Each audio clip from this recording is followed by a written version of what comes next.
A'udzu billahi minasyaitonir rajim. Bismillahirrahmanirrahim. Alhamdulillahilladzi jami'al kainati min adami wa ansyaha.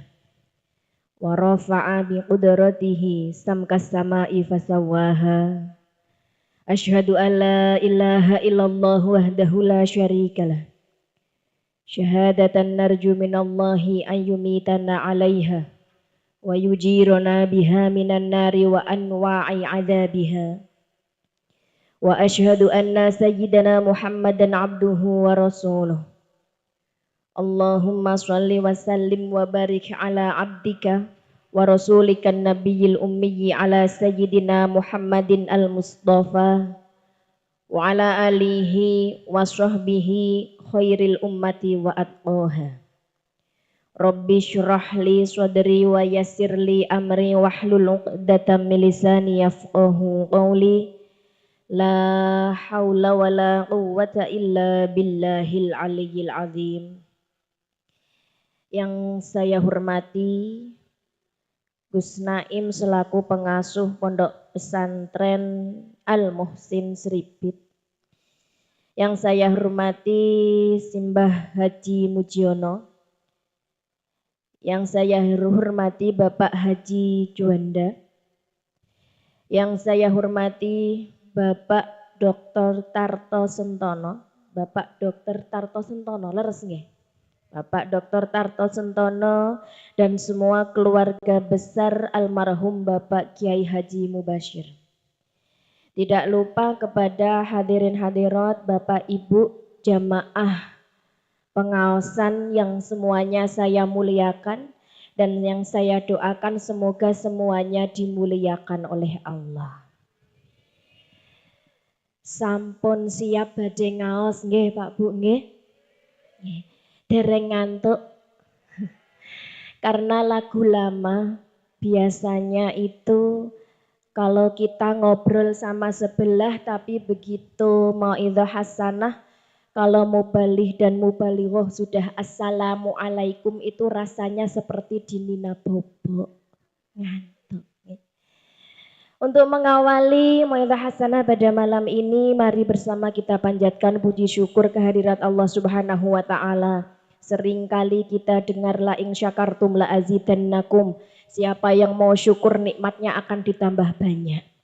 Oleh karena itu mari bersama kita syukuri nikmat dari Allah Subhanahu wa taala bi qauli tahmid alhamdulillahi rabbil alamin. Allahumma sholli ala Muhammad. Semoga wasilah tahmid nikmat kita ditambah banyak. Semoga wasilah sholawat kita semua mendapat syafaat sehingga kita bisa silaturahimnya tidak hanya sehidup semati tapi sehidup sesurga. Bapak Ibu yang dirahmati Allah, pada hari ini kita bertemu di bulan Muharram. Enten sing nate berpikir napa mboten ngopo kok jenenge Muharram ya, kok ora muhalal. Ketika saya kecil namanya pikiran anak kecil sempat berpikir seperti itu. Kenapa kok Muharram? Kok haram ya, kok ora muhalal wae? Kan halal itu lebih bagus. Ternyata memang kalau secara harfiah Muharram itu artinya yang diharamkan. Sejarah dibalik kata itu karena zaman dahulu di Arab itu ketika Muharram memang diharamkan berperang. Selain itu Muharram memang al-ashhur al-hurum. Bulan yang suci, satu bulan yang suci di antara 4 bulan yang suci yang lain. Bulan-bulan yang disucikan ada 4. Napa mawon Pak Bu? 1 Dzulqa'dah, 2 Dzulhijjah, 3 Muharram, yang keempat loncat agak jauh Rajab. Dzulqa'dah kalau di tempat saya itu sering disebutnya sasi kaidah. Nek teng mriki napa? Dzulqa'dah. Dzulhijjah nek teng daerah Magelang Temanggung niku jenenge sasi besar. Teng mriki sami. Oh, memang teng Jawa Dzulhijjah niku asmane sasi besar. Cocok nek dijenengi sasi besar karena memang di bulan Dzulhijjah itu waktunya makan besar. hewan yang dikurban juga semuanya hewan yang besar. Awakmu kurban, heeh. Kurban apa? Wedhus. Awakmu melu kurban juga, heeh. Luwih gede kurban apa? Sapi. Aku luwih gede neh, kurban apa? Perasaan. Bukan masalah seberapa besar hewan yang kita kurbankan, tapi seberapa besar rasa ikhlas kita dalam mengikuti perintah Allah Subhanahu wa taala. Nggih, Dzulhijjah sasi besar. Kemudian yang ketiga, bulan Muharram. Yang hari ini kita berada di dalamnya. Muharram. Kalau di tempat saya namanya sasi suro. Nek teng mriki napa?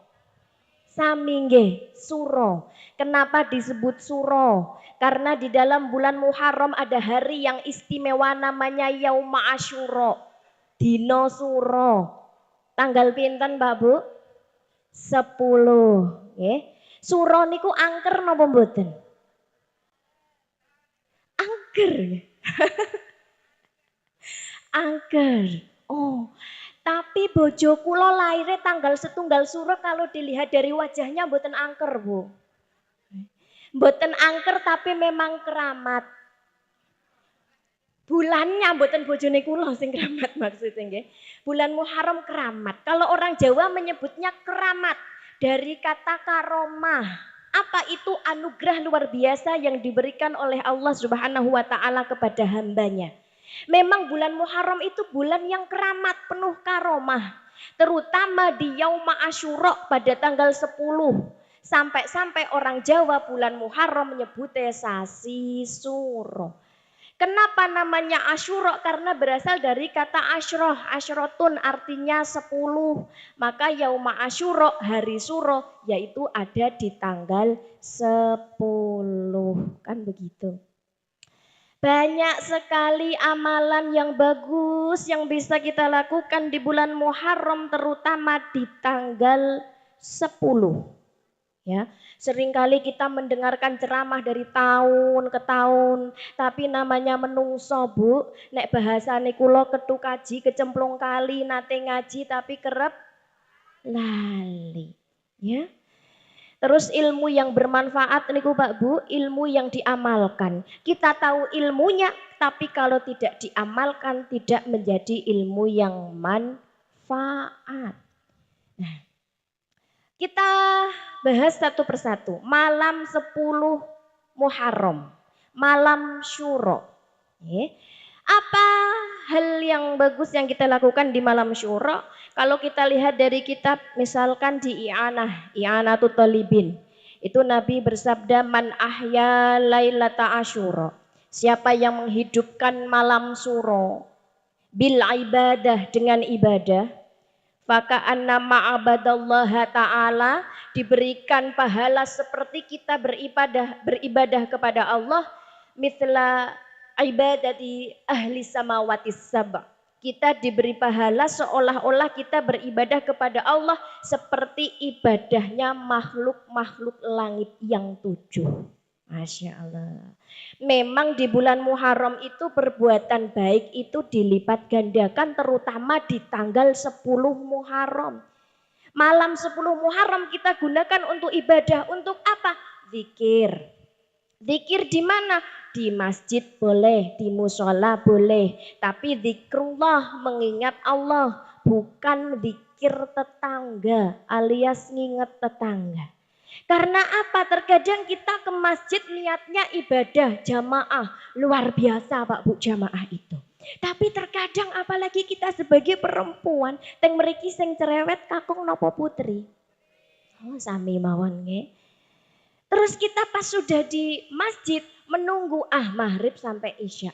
Tapi kok suwi yo. Jangan sampai orang lain dapat subhanallah walhamdulillah wala ilaha illallah wallahu akbar 100 kali. Kita juga dapat 100, tapi 100 aibnya tetangga. Ya.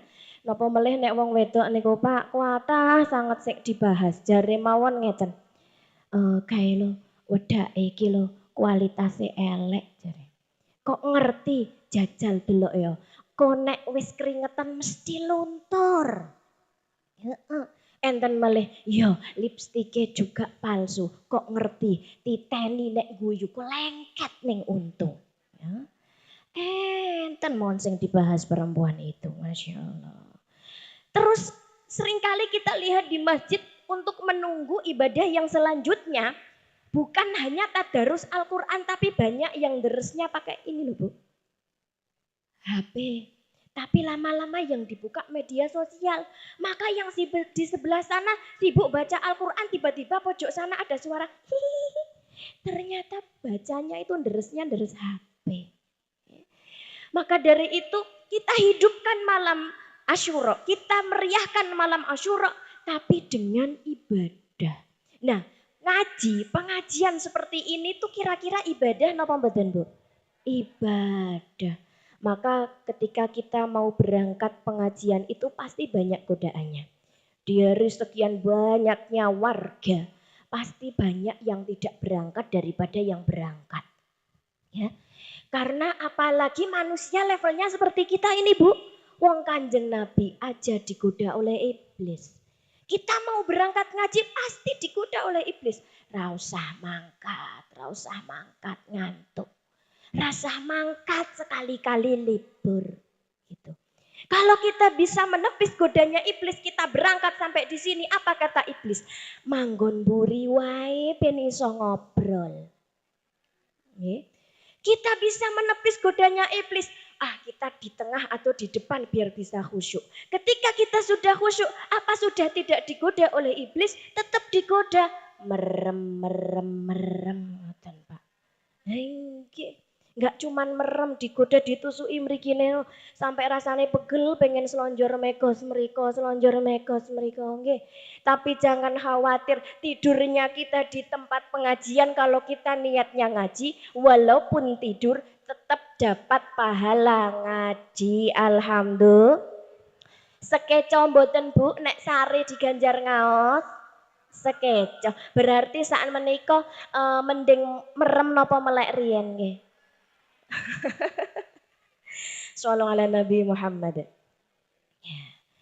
Kemudian di bulan Muharram, tanggal 10 Muharram, Yauma Asyura, seringkali kita paling masyhur, kan banyak sekali ibadah yang afdol. Ada puasa, ada sholat sunnah, ada ziarah ke makamnya orang yang alim, ada bersuci, ada menengok orang sakit dan lain sebagainya, dan juga termasuk sodakoh.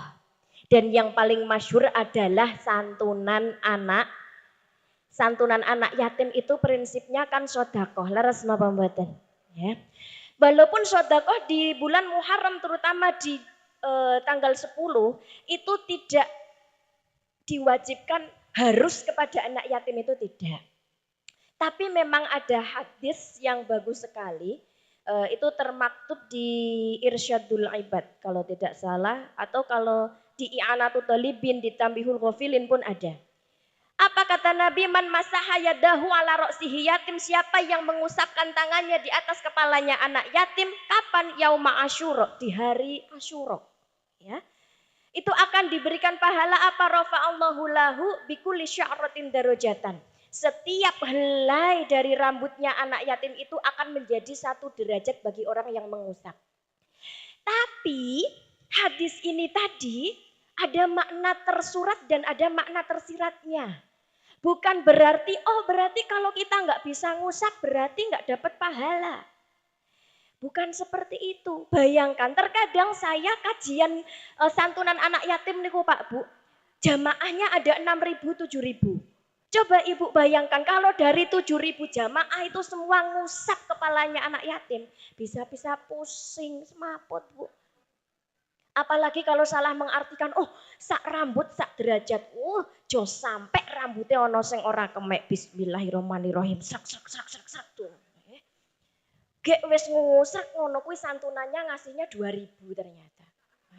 Tambah pusing anak yatimnya Bu. Ya. Yang dimaksud ngelus niku aslinya sebetulnya adalah bentuk kasih sayang. Tapi tidak harus kita mengusap. Yang dimaksud mengusap itu kita memberikan kasih sayang au ahsana ilaih. Kalau bahasa Jawanya bagusi, maksudnya adalah menyantuni. Ya.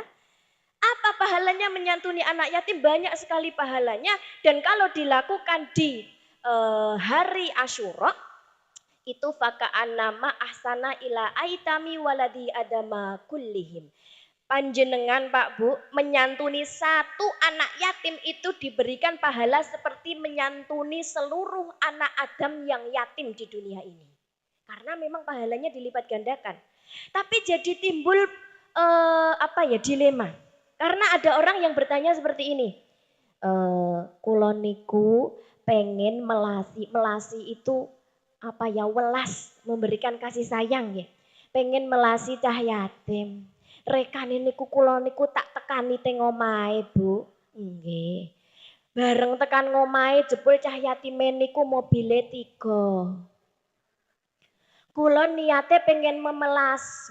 Kula niate pengen melasi cah yatim tapi dilihat kondisinya kok saya lebih memelas. Terus kinten-kinten pripun gitu. Jawabannya adalah sedekah itu diberikan kepada siapapun itu bagus. Tapi sedekah paling bagus itu dan yang paling bermanfaat itu sebetulnya diberikan kepada yang paling membutuhkan. Ya. Jadi kalau misalkan ada anak bukan yatim tapi dia tidak mampu duafa, maka bagus juga kita santuni. Karena dia butuh. Terus bagaimana Bu kalau ada anak yatim punya mobil 5, dia pengen menyantuni juga untuk anak yatim yang lain. Bagus juga. Gak apa-apa sedekah itu dari siapapun untuk siapapun. Bagus pahalanya banyak. Nah, terus misalkan di Muharram, di Asyura, kalau dikasihnya ke du'afa, apakah boleh? Apakah ada dalilnya? Kalau tadi kan untuk anak yatim ada dalilnya. Nah kalau untuk orang du'afa ada dalilnya. Wa man tasaddaqa fihi kana ka shadaqatis sanati. Wa man tasaddaqa fihi bi shadaqatin faka'anna malam yarudu sa'ilan qattu.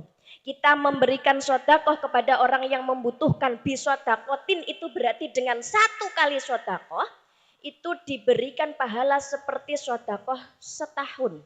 Diberikan pahala seperti waktu yang sudah kelewat itu kita memberikan kepada semua orang yang membutuhkan. Intinya sedekah itu baik untuk anak yatim, untuk duafa, untuk siapapun yang membutuhkan itu sangat bagus. Terutama di tanggal 10 Muharram pahalanya dilipat gandakan ya. Sedekah pertama untuk anak yatim, yang kedua untuk duafa, yang ketiga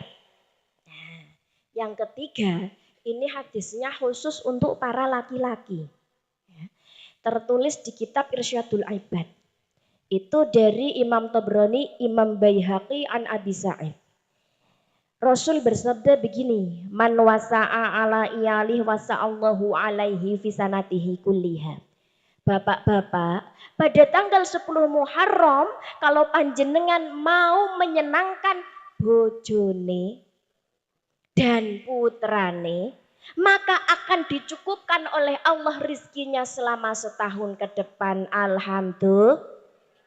Nah, itu berarti Bu, jenengan kalau sayang sama laki-laki pasang alarm Bu. Nanti besok pagi ting ting ting ting ting, Pak ayo jalan-jalan. Bu. Karena itu sebagai tanda cinta Pak. Supadosen jenengan rizkine lancar. Kan ngoten. Nggih. Setuju mboten? Nek ngeten iki sik jawab setuju ibu-ibu edo. Bapak mendel. 10 suro, 10 Muharram sing tahun wingi diaturi napa Bu kalih garwane? Rene ya Bapak ngoten nggih. Berarti tahun ini besok pagi Pak diajak jalan-jalan diniati kodo yang tahun kemarin. Insya Allah akan dicukupkan rezekinya selama 1 tahun ke depan. Amin Allahumma. Mboten amin tok Pak tapi besok dilakoni. Tapi sebagai ibu-ibu kita perempuan, kita juga jangan terlalu banyak menuntut Bu. Ya termasuk Maksudnya ya memang disenengke tapi semampunya garwo kakung. Jangan sampai seperti saya pernah melihat tulisan di belakang bak truk. Tulisannya ngeten Bu, di balik istri yang glowing ada suami yang yang guling kuming ngoten Bu. Ya. Ada lagi istilahnya ada uang abang disayang, nggak ada uang abang ditendang. Ya. Bukan seperti itu. Kalau mampu membelikan emas, belilah emas. Kalau bisanya beli jilbab, belilah jilbab. Kalau bisanya beli bakso, ya beli bakso. Kalau bisanya cuma jalan-jalan keliling komplek, ya minimal jalan-jalan bareng. Kan ngoten. Tapi diniatkan, memang sodakohnya laki-laki itu jangan sampai kita sebagai seorang suami punya suami, waduh, kalau suruh sodakoh itu nyah apa bahasanya nek di tempat saya berajak loman, nek teng mriki napa? Loman dermawan, nyah dermawan kalau sama orang lain, tapi sama istrinya sendiri kalau istrinya bilang mas duitku entek, jawabnya pakai tajwid iso gitu. Itu namanya suami yang padahal yang paling wajib pertama dinafkahi oleh seorang suami adalah istri. Sedekah yang paling bagus bagi seorang suami untuk tapi ada katanya jarene sing pelit niku wong wedok leres napa Bu? Oh nggih. Tapi wong wedok pelit jarene kronone bojo lanang sok pelit karo bojo wedok leres. Teng mriki nggih wonten niku. Garwane sinten? Masya Allah. Sodakoh itu jangan sampai kita itu takut untuk sodakoh. Tidak ada ceritanya orang bangkrut karena sodakoh. Yang ada orang bangkrut karena pelit itu ada. Kalau Allah udah kun fayakun mau seberapapun harta yang kita miliki tahu-tahu entah caranya bagaimana ludes habis sudah banyak Bu. Yang merasakan dan yang saya lihat sendiri. Sampai orang itu bilang ngeten, "Hanggih sakniki biyen kula mengoyak donya bandane akeh tapi atine mboten tentrem. Moro-moro sakniki bandane ilang kabeh. Lho sakniki kula niat ngibadah mikir akhirat, alhamdulillah bandane ngintil dan diparingi berkah." Bondo sing berkah itu tidak harus banyak. Walaupun sedikit tapi cukup.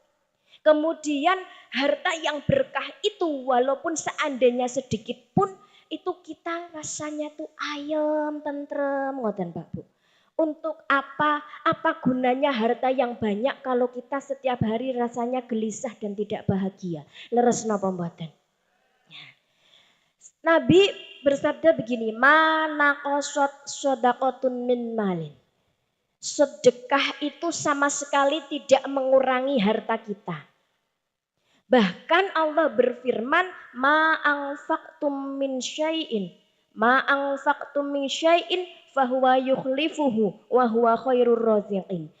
Barang apapun yang kita infakkan pasti akan diganti oleh Allah dan Allah itu maha sebaik-baik pemberi rezeki. Ya. Bahkan digantinya itu tidak diganti dengan yang sama atau bahkan diganti yang lebih sedikit niku tidak, tapi justru dilipat gandakan. Jadi cara agar harta kita berlipat ganda itu bukan lewat Dimas Kanjeng, bukan lewat judi online, tapi lewat sedekah. Man dzalladzi yuqridullaha qardan hasanan fayudha'ifahu lahu adhafan katsira.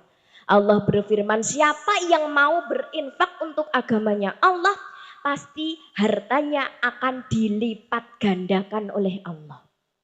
Bahkan Nabi juga bersabda begini, ma fataha rajulun baba atiyatin bisodaqatin ausilatin illa zadallahu biha kasrotan. Kalau ada seseorang yang mau membuka jalan pemberian lewat sodakoh atau silaturahim, Allah akan menambah banyak hartanya. Sampai di sini kalau kita pikir lagi Pak Bu, yuk ngeten. Hayo, sodakoh itu banyak sekali fadilahnya, diantaranya satu, akan dilipat gandakan hartanya. Di Al-Quran ada, di hadis ada. Tapi pertanyaan Pertanyaannya, kenapa kok terkadang kita untuk sodakoh masih ragu? Samar nek kelong. Jangan sampai kita berpikir begini, seumpama aku ki sugih, aku pengen sodakoh akeh. Lho sodakoh kok ngenteni sugih. Lah nek sampai sedo awak dhewe ora sugih, mosok ya ora sodakoh. Betul? Karena sodakoh itu bukan perkara sugih bondo Pak Bu, tapi perkara sugih ati. Banyak seperti apapun harta kita, kalau hati kita miskin, pasti akan sayang menggunakan harta untuk sodakoh. Maka jangan heran kalau ada orang kaya tapi pelit, ada orang yang biasa tapi sering sodakoh. Karena sodakoh itu perkara kaya hati, bukan kaya harta. Sampai di sini kira-kira bisa dipahami napa mboten? Mudeng napa mubeng? Mudeng. Jadi sodakoh itu banyak sekali fadilahnya. Terus sekarang saya mau tanya Pak Bu, kira-kira nek sodakoh tapi diperlihatkan niku boleh atau tidak boleh? Ada yang bilang boleh, ada yang bilang tidak.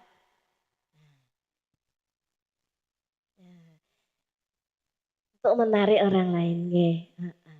Ya memang di Al-Quran disebut intubdus sodaqati fani'immahi. Kita memperlihatkan sodakoh itu baik. Tapi dengan tujuan untuk menarik orang lain supaya ikut sodakoh. Kalau dengan memperlihatkan kira-kira sedikit terbersit di hati kita merasa menjadi bangga atau sombong, maka wa intu tuha wa tukhfuhal fuqara fahuwa khairul lakum. Lebih baik kita sembunyikan, kita berikan kepada fakir miskin, itu lebih baik. Karena apa? Seperti yang saya bilang tadi, iblis itu menggoda siapapun dan dimanapun. Misal kita sudah berniat sesok 10 suro arep santunan anak yatim. Kita menyediakan uang 1 juta. Begitu waktunya diserahkan ke panitia, digoda karo iblis 500 wae. Ketika kita bisa enggak tak tepis godane iblis, kita 1 juta masuk ke amplop kan, terus digoda karo iblis, tulisi jenenge sing gedhi ben ketok. Terus kita bisa menepis godanya iblis, akhirnya masuklah uang 1 juta ke amplop, kita tulis hamba Allah. Digoda karo iblis, ayo tulis. Wis hamba Allah di bawahnya dalam kurung difla. Loh, hamba Allah kok kasih dalam kurung jenenge dewe. Oh percuma. Oh wis astagfirullahaladzim, dihapus nama kita. Kasih ke panitia. Pada suatu saat akhirnya diumumkan. Misal si A 200.000, si B 500.000, hamba Allah 1 juta. Ketika itu iblis masih tetap menggoda Bu. Makanya terkadang terus begini, tak kandani, tapi jangan ngomong sopo-sopo, sing hamba Allah ke aku loh. Masya Allah. Kalau akhirnya kita bisa menepis semua godanya iblis, kita diem. Apa tingkatan iblis menggoda kita? Menggoda dalam hati. Jadi hati kita merasa bangga. Oh, kita merasa paling dermawan, merasa paling solih, merasa paling alim, merasa paling bagus ibadahnya. Itu tingkatan tertinggi iblis menggoda manusia adalah menggoda hatinya. Kalau kita sudah mulai merasa paling, entah paling kaya, paling cantik, paling pinter, paling solih, paling ini, itu adalah cikal bakal penyakit hati yang bisa membuat kita walaupun ibadah tapi penuh penyakit hati, wa matu wahum kafirun, mati dalam keadaan kafir. Na'udzu. Sodakoh itu seikhlasnya, semampunya. Ya. Jangan sampai kita pelit. Bedakan antara hemat dan pelit Pak Bu. Kalau hemat itu malah bagus. Karena israf, karena boros itu adalah sifatnya setan. Kalau hemat itu contohnya kalau kita punya 2 gamis cukup ya sudah, nggak harus punya 5.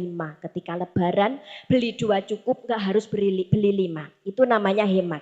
Tapi kalau pelit itu begini, kita beli HP mampu, kita beli tas yang bagus mampu, beli gamis yang banyak mampu, beli kendaraan mampu, anak 3 kendaraan 3, tapi waktunya sedekah tidak mampu. Itu namanya pelit. Coba bayangkan kita sebagai manusia. HP 3 juta sampai 7 juta, gamis 300 sampai 1 juta, rumah berapa puluh juta, mobil berapa puluh juta, rumah ratusan juta, mobil ratusan juta, motor berapa puluh juta, beli emas bisa sampai 50 juta, tapi santunan anak yatim 50.000. Itulah kita manusia. Padahal sedekah kita itu untuk diri kita sendiri juga. Selain itu tadi melipat gandakan harta kita, sedekah itu fadilahnya yang kedua adalah wa yukaffiru ankum sayyiatikum. Kata Allah dalam Al-Qur'an, ternyata sedekah itu bisa menghapus dosa atau kesalahan kita. Alhamdulillah. Walaupun kita kemarin sudah bertemu Ramadan, dosa hakullah dimaafkan. Bertemu Syawal, kita halal bihalal, dosa hakul adami dimaafkan. Kita Idul Fitri, kembali fitri bersih tanpa dosa. Tapi di hari ini saya tanya, kira-kira sudah dapat dosa lagi nopo dereng? Atau kompak sampun. Itulah kita manusia. Nah, selain menghapus dosa kita, ternyata juga perlindungan kita di hari kiamat. Inna dzillal mu'min yaumal qiyamah shadaqatuhu. Perlindungan orang mukmin besok di hari kiamat itu adalah sedekah. Ya. Makanya kalau bahasa saya amit nuwun sewu, saya sering bilang, Pak, Bu, jos sampai jangan waloh dicampur gudeg nek kon sedekah etok-etok kupinge. Lah nggih. Karena sedekah itu untuk diri kita sendiri. Sedekah pun juga bisa memberikan keselamatan untuk diri kita. As-shadaqatu tarudul bala. Sedekah itu tolak bala, keselamatan untuk kita semua. Baik kita yang masih hidup maupun yang sudah di alam kubur, kalau kita sedekah itu bisa memetik manfaat dari sedekahnya. Pernah sahabat itu bilang seperti ini sama Rasul, bertanya, ya Rasul, inna umi tuwufiyat wa anna ghaibun anha. Ya Rasul, ibu saya meninggal dan saya juga tidak sedang menunggu. Ya, pas mboten ngonangi. Lajeng si sahabat tadi bertanya, bahal yang fa'uha inta sodak tu anha. Apakah ada manfaatnya kalau saya itu sodakoh tapi di atas namakan ibu saya? Apa jawabnya Nabi? Naam, ya. Itu hadis yang sahih. Ada juga fahallaha ajrun inta sodak tu anha. Apakah pahalanya sampai ke ibu saya yang meninggal kalau saya sodakoh atas nama ibu saya? Apa jawabnya Nabi? Naam. Itu ibunya meninggal. Ada lagi kisah lain bapaknya. Ya Rasul, inna abi mata wa taraka malan walam yusi. Ayah saya meninggal dan meninggalkan banyak harta dan tidak wasiat. Bahal yukafiru intasodaku anhu. Apakah bisa menghapus dosanya kalau saya bersodakoh, saya atas namakan ayah saya? Apa jawabnya Nabi? Naam, ya. Dan itu hadis sahih riwayatnya Imam Muslim dan Imam Bukhari. Untuk apa? Untuk keselamatan orang tua kita yang sudah di alam kubur. Ternyata sedekah itu fadilahnya bisa untuk kita yang masih hidup pun untuk orang yang sudah meninggal. Begitu luar biasanya sedekah. Masya Allah. Ya, kita tadi bahasnya apa, Bu? Perkara yang baik untuk 10 Muharram. 1, apa tadi? Menghidupkan malam 10 Muharram dengan ibadah, ya. Walaupun ngaji itu kadang gini, Bu, ngantuk, tapi pahalanya banyak. Memang kalau yang namanya surga itu seringkali dibungkus oleh sesuatu yang tidak menyenangkan. Saya ingat sekali kata-kata abah saya. Nduk, swarga iku dibungkus mawi perkara sing ora nyenengke. Pengajian, sedekah, poso, zikir itu tidak menyenangkan. Tapi isinya itu nikmat yang tiada tara, tidak bisa dinilai oleh sehebat apapun nikmat duniawi. Karena isinya adalah surga. Coba bayangkan kalau kita bekerja 8 jam dari pagi sampai sore, betah. Bahkan ada yang malam minta lembur. Tapi kalau untuk ngaji 2 jam aja rasanya, aduh selak sumu, aduh selak ngantuk. Memang seperti itulah kalau yang namanya surga. Maka kita jangan terkecoh oleh bungkus. Kalau kata orang zaman dulu kaleng kongguan aja dibuka isinya bisa rengginan, Bu. Bahkan kaleng kongguan yang kecil itu pengalaman pribadi saya bertamu tak buka, ya kok tutupe angel banget tiwas lek buka tenanan sampai jengkang. Waduh, isine mbako lintingan itu punya bapak-bapak. Ya, jangan terkecoh oleh bungkus. Ya, menghidupkan malam dengan sedekah dengan ibadah dan juga hari 10 Syura, hari 10 Muharram, hari Syura itu sedekah, baik untuk anak yatim, baik untuk duafa orang yang membutuhkan dan bagi laki-laki untuk perempuan. Pak kagem bojone tapi dieling-eling bojone sanes bojone tang kan ngaten. Terus apalagi yang bagus dilakukan di bulan Muharram, terutama pada tanggal 10. Tanggal 10 itu kan berarti mulai tadi maghrib pun tanggal 10 nggih. Iya. Kalau besok maghrib udah masuknya berarti tanggal 11. Di sini Muharramnya tanggal 1-nya tanggal pinten? Hari Selasa tanggal 16 kan? Berarti tadi maghrib sudah tanggal 10. Itu kita bisa melaksanakan lagi namanya sholat sunnah Asyura. Bagaimana tata caranya?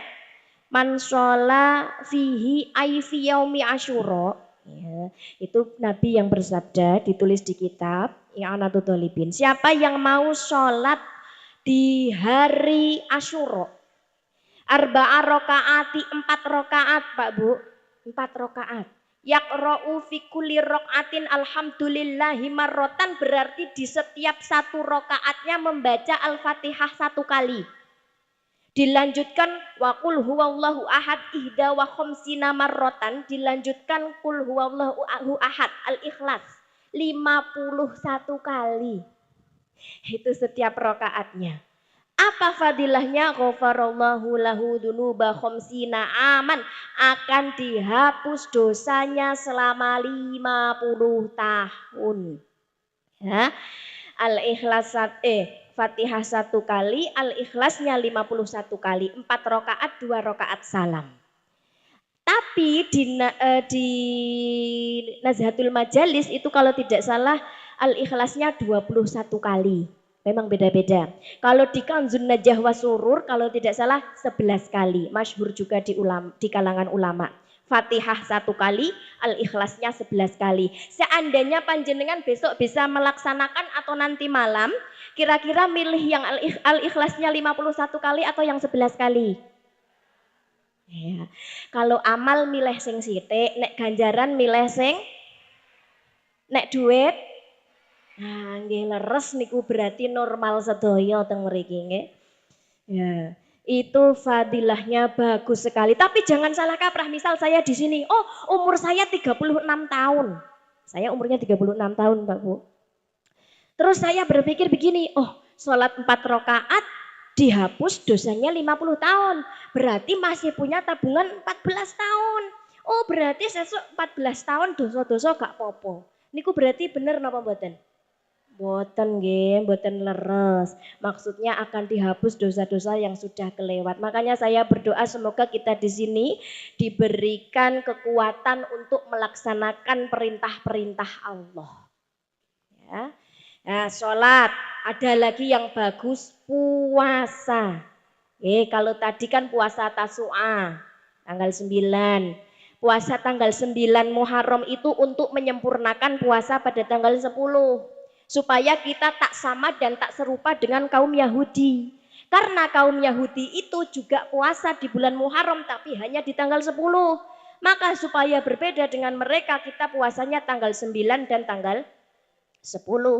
Apa fadilahnya? Banyak. Su'ila Rasulullah sallallahu alaihi wasallam an shaumi Asyura faqala yukaffiru sanatal madiyah faman shoma yauma Asyura faka'annama shomat dahra kullah. Kita berpuasa 1 hari di tanggal 10 Muharram diberikan pahala seperti kita puasa 1 tahun, juga diberikan pahala kita akan dimaafkan dosa-dosa yang sudah terlewat. Ya, itu tercatat di Irsyadul Ibad dan juga di I'anatul Talibin. Tambihul Ghafilin dan I'anatul Talibin atau Irsyadul Ibad. Nah, di kitab-kitab itu, kitab fikih. Masya Allah luar biasa. Tapi kalau tak tanglet, ibu-ibu ada yang masih punya hutang puasa Ramadan? Kalau ada yang masih punya hutang puasa Ramadan, terus ada yang bertanya, kalau kita puasa Asyura, tapi digabung dengan mengqadha puasa Ramadan. Kira-kira jawabannya bisa atau tidak bisa? Bisa ya. Tapi dengan catatan niatnya harus niat mengqadha puasa Ramadan dan juga berniat puasa sunnah Asyura. Kalau kita lupa niat sunnah Asyura, kalau kita niatnya hanya satu niat mengqadha puasa Ramadan, secara otomatis hutang puasa Ramadan kita lunas dan secara otomatis kita juga dapat pahala sunnah puasa Asyura. Tapi kalau kita hanya niatnya puasa sunnah Asyura, maka kita hanya dapat sunnahnya saja. Tapi puasa Ramadannya berarti belum kesarutang. Kan ngoten nggih? Ya, sampai di sini bisa dipahami nggih Pak Bu nggih. Karena apalagi kita sebagai perempuan pasti banyak sekali halangan.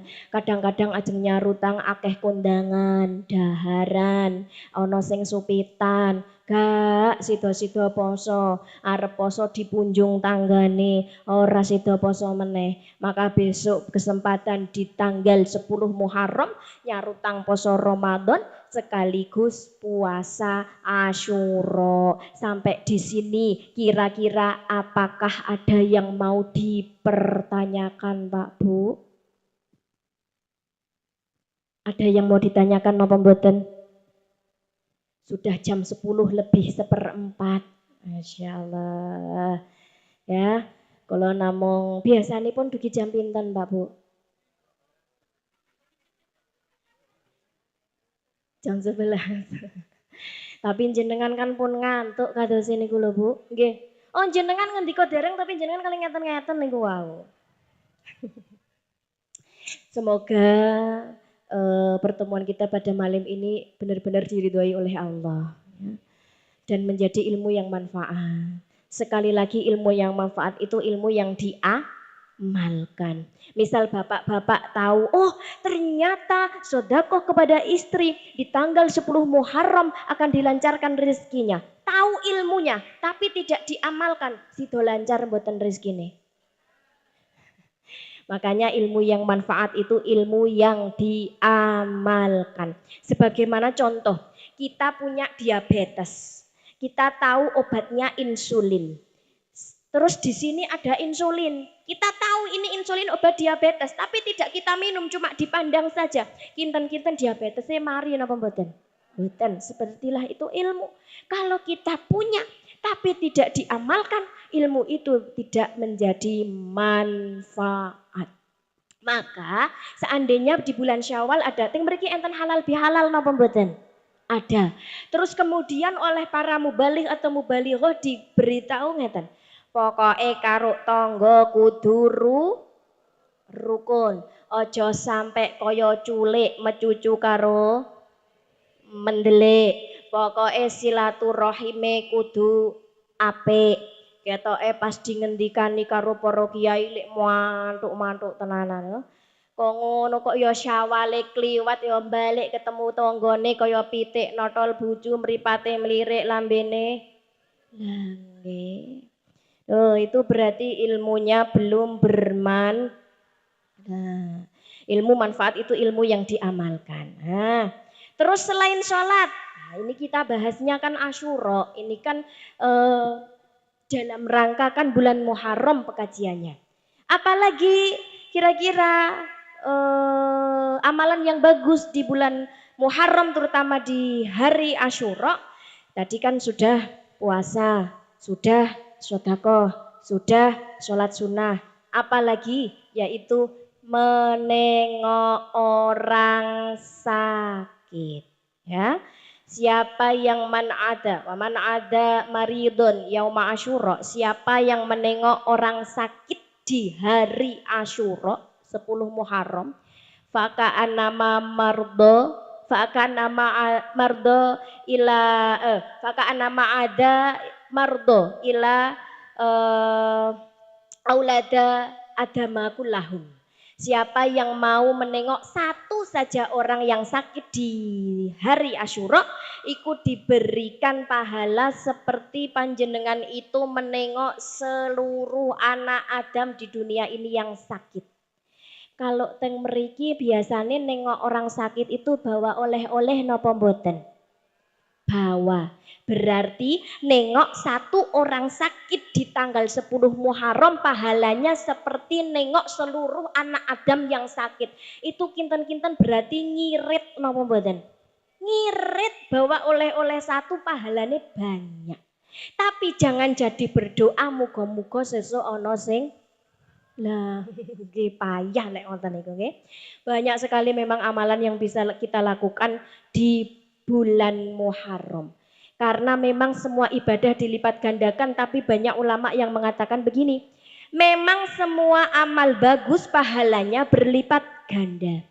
Tapi amal yang buruk dosanya juga berlipat ganda. Na'udzubillah. Ya.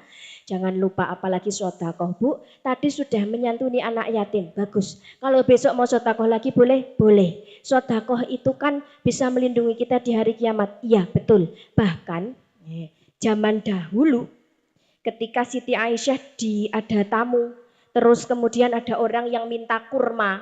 Siti Aisyah cuman punya 1 atau 2 kurma, kemudian dibagi dan diberikan kepada ibu dan anaknya.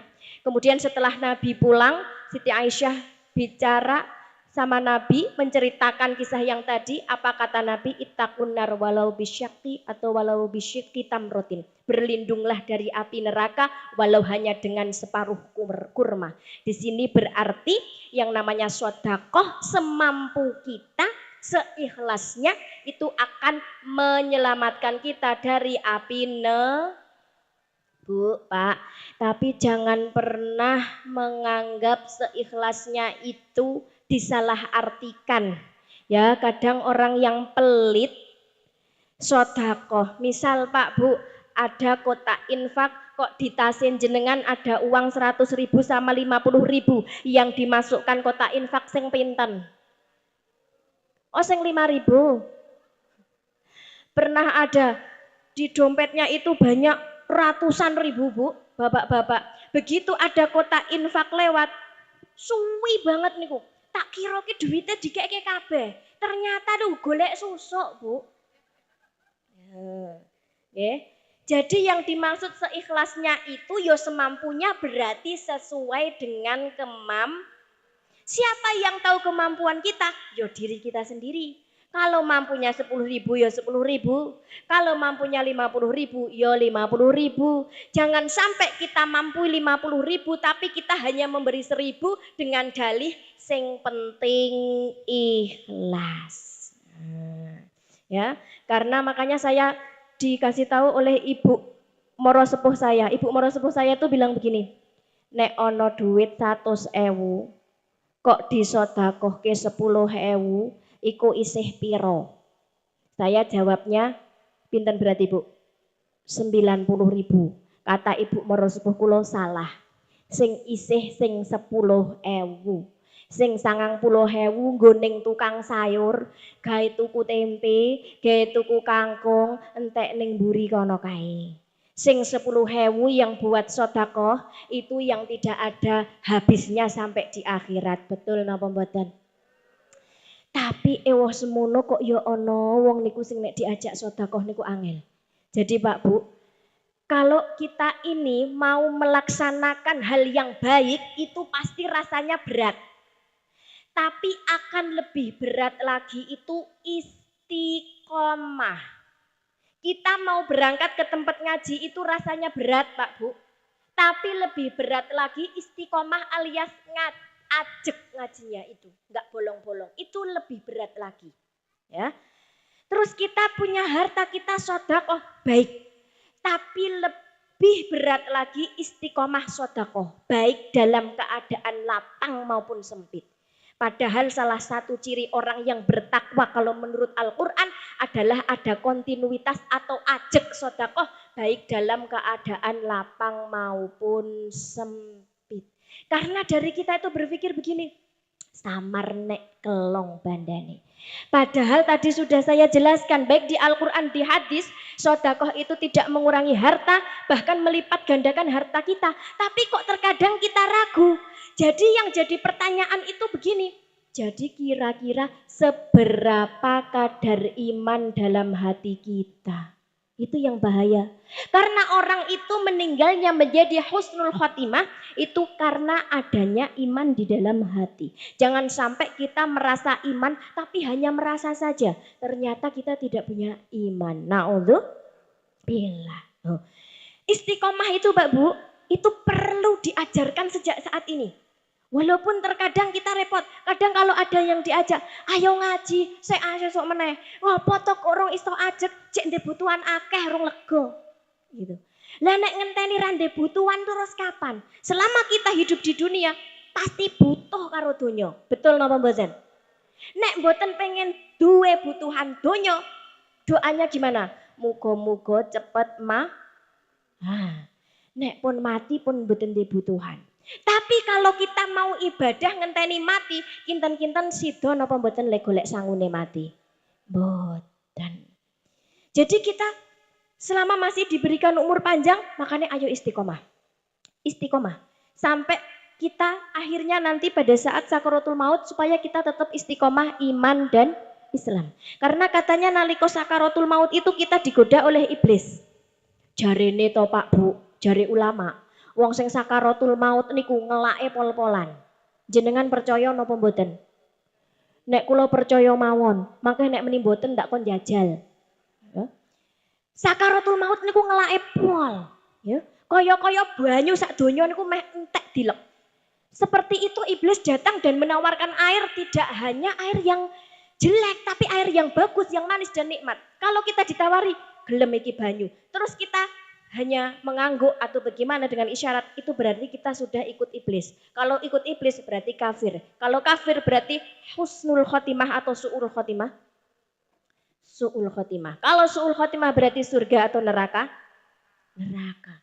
Maka menjaga kita istiqomah di kegiatan yang baik itu sangat penting. Shallu ala Nabi Muhammad. Ya, sebelum saya akhiri wong udah setengah 11. Monggo sareng-sareng.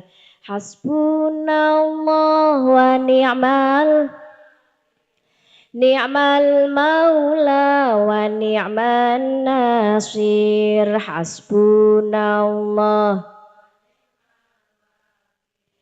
ni'mal maula wa ni'man nasir. Allahul